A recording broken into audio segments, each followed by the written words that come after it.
If you could tell me a little bit about your culture, where your family's from, and explain what kind of dance you do. Okay, well, my culture, in terms of dancing, we have something called depka. It involves a lot of footwork.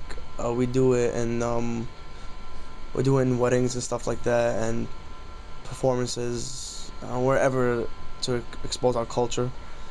And I'm from Palestine. We are heavily, strictly on our culture. I mean, food, dance, whatever it is, we'll do anything for culture. We're very strict about it and all that stuff. So, yeah, I mean, that's all I have. Um, so where is this kind of dance prevalent, and where do people do it the most? From where I come from, um, we do it mostly in weddings. That's priority. We have to do it in weddings. Um, we also do it in events, performances, any type of cultural event. If we're invited to it or we know about it, we'll show our culture. Mixed events mostly. So, When did you first start this kind of dance? wow, I started, I think, between the ages 10 and 13. But when I really started teaching it, when I really got into it, I was when I came to college, when I was 17 years old. That's when I really started to expose the culture more. I thought it was important. When you came to college, did you just meet kids that you've never met before, and then came together about it, or? Well, what made it easier for me is that I had a cousin that was already here, so he met a bunch of Arabs on campus. It doesn't matter where they're from, they're Arab. They knew about Depka, even people that wanted to learn Depka. Not all Arabs know Depka, but there was a group called the Organization of Arab Students, OES, and that's how I got involved. And I was at ACC at first, and because thanks to my cousin, I got to know about this group in UB, and I was like, hey, sure, I'll perform Depka. Why do you think you continued the tradition in college when you came here? I think it was really important. I mean, I met different people that were excited to learn, and I was one of the people that taught it, and I was also learning too at the same time.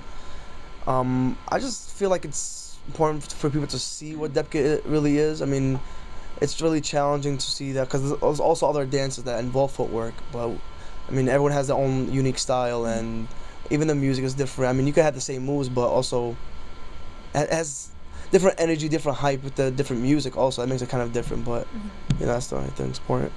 Can you tell me a little bit about OAS and like any other organizations that related to that you've been involved with? Okay. I was Organization for Arab Students. Organization for Arab Students. They are a mixture of Middle Eastern people and Arab people, but of course anyone's invited to it.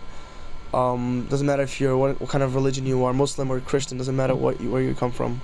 But I got myself involved in OES my freshman year at UB. I mean, I wasn't part of the e-board or anything, but I would say 3 years later, when I actually took in charge of the dancing and fiesta and all that. They do a bunch of events on campus, Arab related or whatever.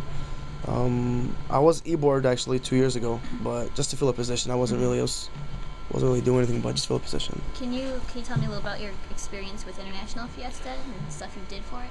Yeah, yeah, oh man, so much to talk about here.